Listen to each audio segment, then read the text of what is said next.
Welcome to topic 4.6 and 4.7, cell cycle and regulation of the cell cycle.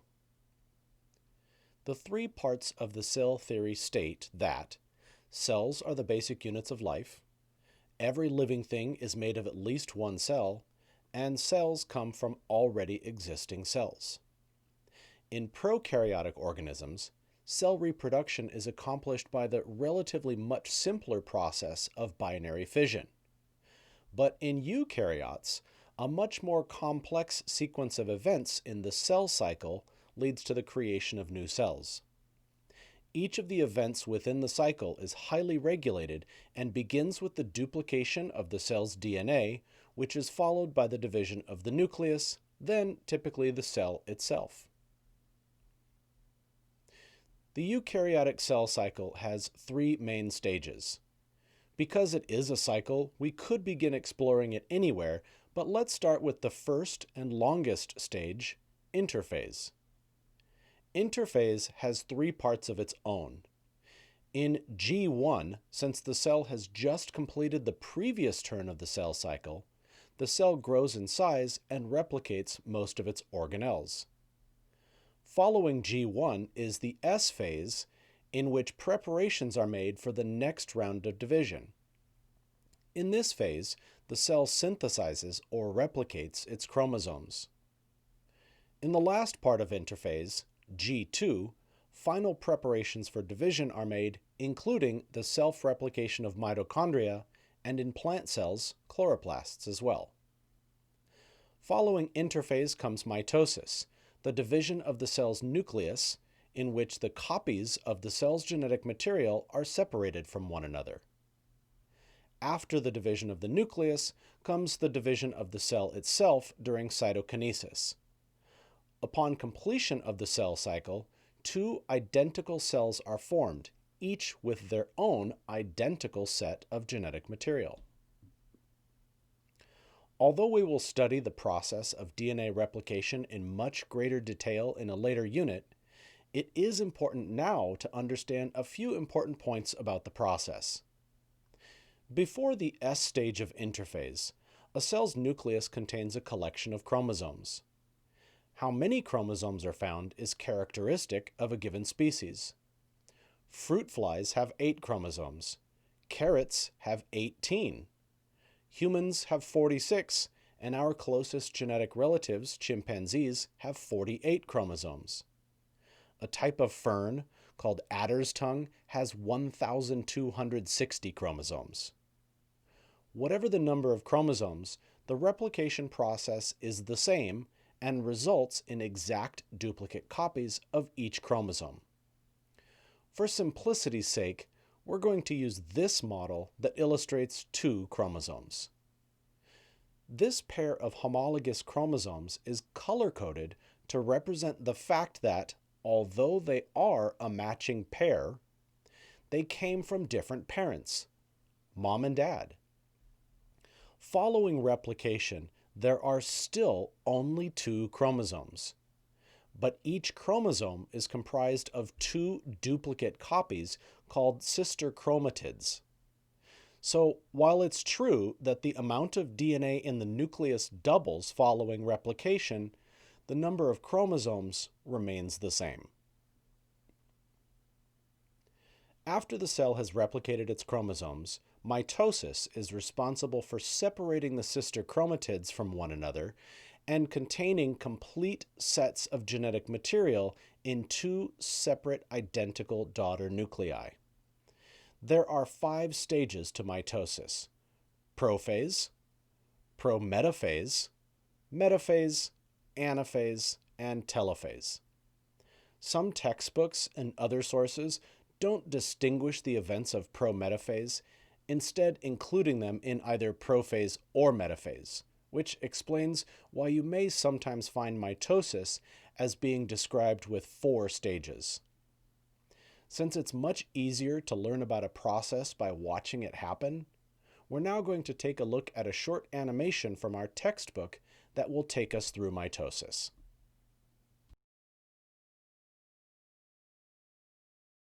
Let's move into a cell to witness the events of mitosis. Before a cell can divide, it must first duplicate the chromosomes stored in its nucleus.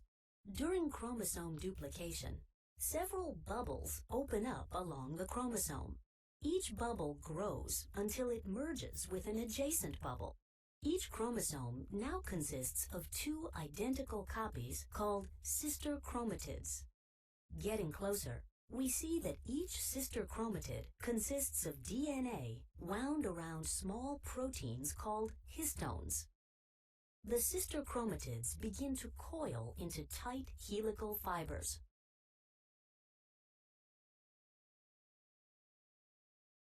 Outside the nucleus, centrosomes that duplicated earlier move away from each other to opposite sides of the cell. Microtubules extend from the centrosomes, forming the mitotic spindle. Back in the nucleus, the DNA forms loops, becoming more compacted. These structures fold back on themselves, eventually condensing into a shorter and thicker chromosome consisting of two sister chromatids. As the chromosomes continue to condense, the nuclear envelope breaks up. The array of spindle microtubules is now extensive, and the chromosomes are fully condensed. Spindle fibers from each pole attach to protein structures located at the centromere of each sister chromatid. As the chromosomes are bound by spindle fibers from opposite poles, they move first one way and then another. The counteracting forces of the spindle eventually cause all the chromosomes to end up at the center of the cell, as if arranged on an imaginary plate. The sister chromatids are released from each other, each becoming a full-fledged chromosome. They are moved toward opposite poles of the cell, pulled along the spindle fibers attached to them. At the same time, overlapping spindle fibers that are not attached to chromosomes continue to lengthen, pushing the poles farther apart. Once the chromosomes arrive at their destination, they become less condensed. Two new nuclear envelopes form, completing mitosis, the division of one nucleus into two genetically identical daughter nuclei. The cytoplasm divides by the process of cytokinesis, forming two separate daughter cells. You may wish to review that video more than once, so you can make a checklist of events occurring in each stage of mitosis.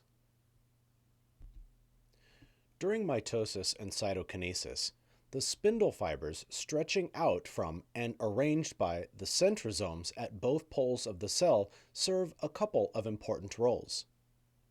Spindle fibers are constructed of a protein complex called microtubules.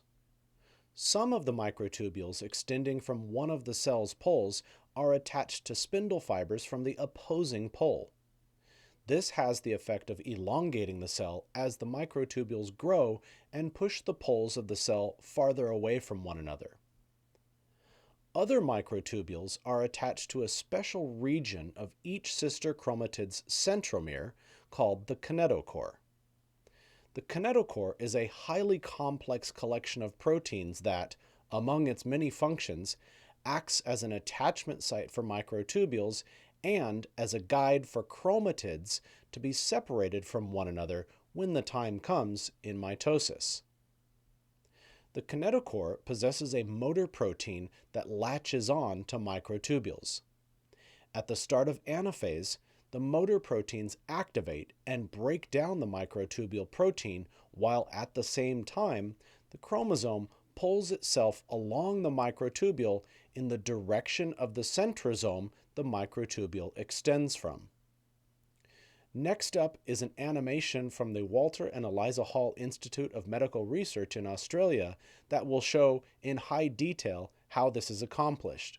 Plus, it'll give you a bit of an idea of how complicated this process actually is.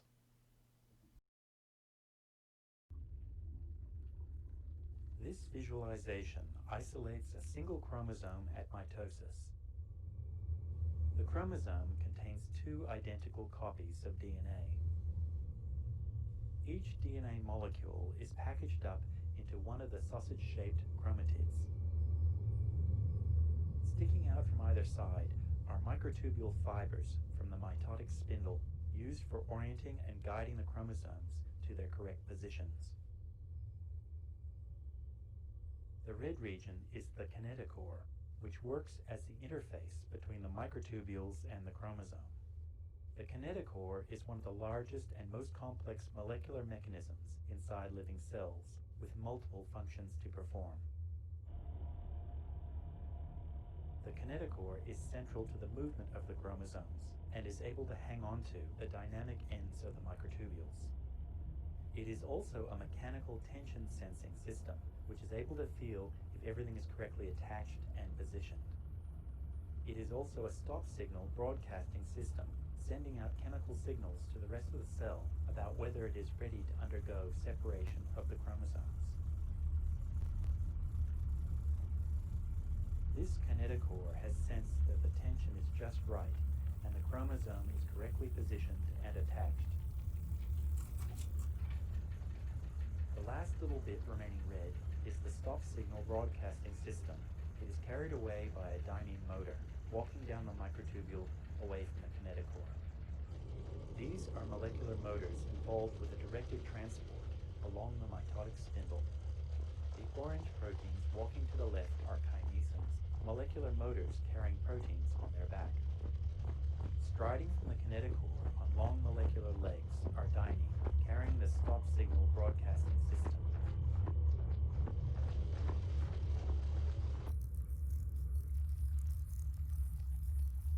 When all the kinetochores are ready, the cell transitions into the anaphase stage. How frequently cells divide is mainly dependent upon the cell type in question and what the current condition of those cells is. Some cell types divide continuously. As soon as mitosis and cytokinesis are complete, the cell proceeds into interphase to prepare for another round of division. Skin cells are an example of such a cell. The outermost layer of our skin is comprised entirely of dead cells, of which we lose an average of 40,000 per day. So as the living cells beneath them die to replace those lost ones, this necessitates the constant replacement of living cells as well. The cells that line the inside of our digestive system, from the mouth to the esophagus, stomach, small intestine, and beyond, have a sustained need for replacement due to the environment and abrasion from food and digested material as it passes through. Bone marrow, which gives rise to different types of blood cells, like these red blood cells, are also in a continuous state of division. Because red blood cells only live for 120 days, the cell cycle must go on. Some types of cells will divide only during certain stages of an organism's development or when the need arises to replace them, perhaps due to disease or injury. When cells are not progressing through the cell cycle, they exist in a non-dividing phase called G0. Some cell types can be triggered to leave this G0 phase and re-enter the cell cycle.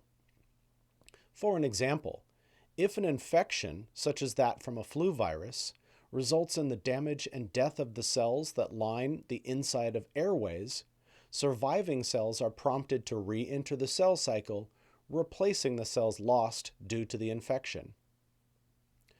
Bone cells divide before and after birth, and their division accelerates during puberty. However, that division stops in nearly all areas of the body once adult size and height is reached, around 15 to 16 years old for females and 16 to 17 years old for males. But even after that growth stops, a horrifying injury like this would induce bone cells to leave G0 and begin dividing again. Finally, there are a couple cell types that are generally described as non-dividing once the growth of those tissues are complete. Cell types fitting into this category include muscle cells and the neurons that comprise the nerves throughout the body, the spinal cord, and the brain, which completes its rounds of the cell cycle by the age of 18 months in humans. In order to ensure that cells are dividing when they should, and doing so at an appropriate pace, there are many regulatory mechanisms that control the cell cycle. These mechanisms include huge numbers of proteins as well as non-protein components. Their level of activity at any given moment is largely determined by their concentration within the cell and nucleus. When these regulatory mechanisms fail and cells divide inappropriately, that can lead to the development of cancer. An important and large family of proteins that participate in the regulation of the cell cycle are called cyclins. Cyclin concentration naturally cycles, hence their name, from low to high and back to low again. Once the concentration of a given cyclin reaches an appropriate level, it binds to another protein called cyclin-dependent kinase, or CDK. The now activated cyclin CDK complex acts to activate proteins with specific tasks to accomplish during the cell cycle by phosphorylating them. The variety of proteins that are activated by cyclin CDK complexes carry out functions like condensing chromatin, breaking down the nuclear envelope, or the construction of microtubules, as well as the attachment of microtubules to kinetochores. Now that we know that cyclin CDK complexes activate proteins in the cell cycle, what about stopping the cell cycle? Checkpoints are the control mechanisms that can halt the cell cycle if certain preparatory conditions are not met. There are three major cell cycle checkpoints. Perhaps the most important is the G1 checkpoint. Before any preparations are made to divide the nucleus and cell, the action of the G1 checkpoint is responsible for determining if the cell will proceed into the S stage of interphase or enter G0 and stop dividing. Before the cell enters mitosis is the second checkpoint, G2. Like the G1 checkpoint, progressing past this checkpoint is made possible by regulatory proteins being present in appropriate concentrations. To proceed past this checkpoint and enter mitosis, a cell's cyclin concentration must reach a high enough level that the formation of a protein complex called maturation promoting factor, or MPF, is made possible. The third major checkpoint occurs in metaphase and ensures that all of the chromosomes are properly attached to the spindle fibers. This is important because if chromosomes are not attached properly, the resulting daughter nuclei may end up with an incorrect set of chromosomes.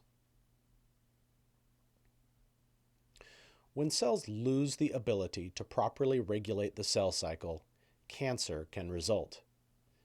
Because of the huge complement of proteins and other molecules that are involved with the proper regulation of the cell cycle, any one of them not functioning the way they're supposed to could put cells at risk.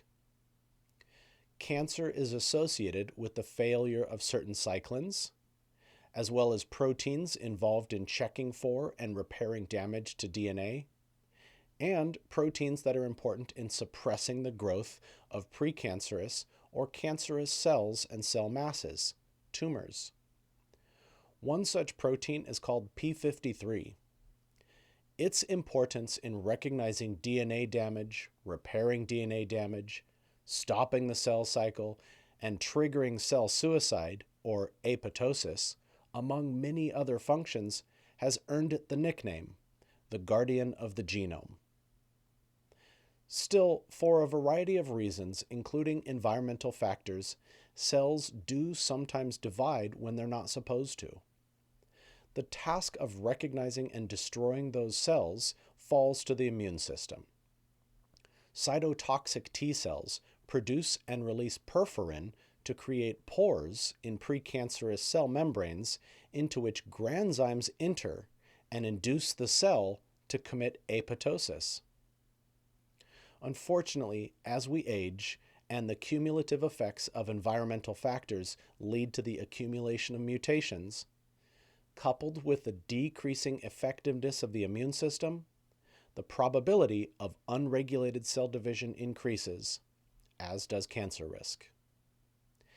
And with that, this presentation is concluded. Thank you and take care.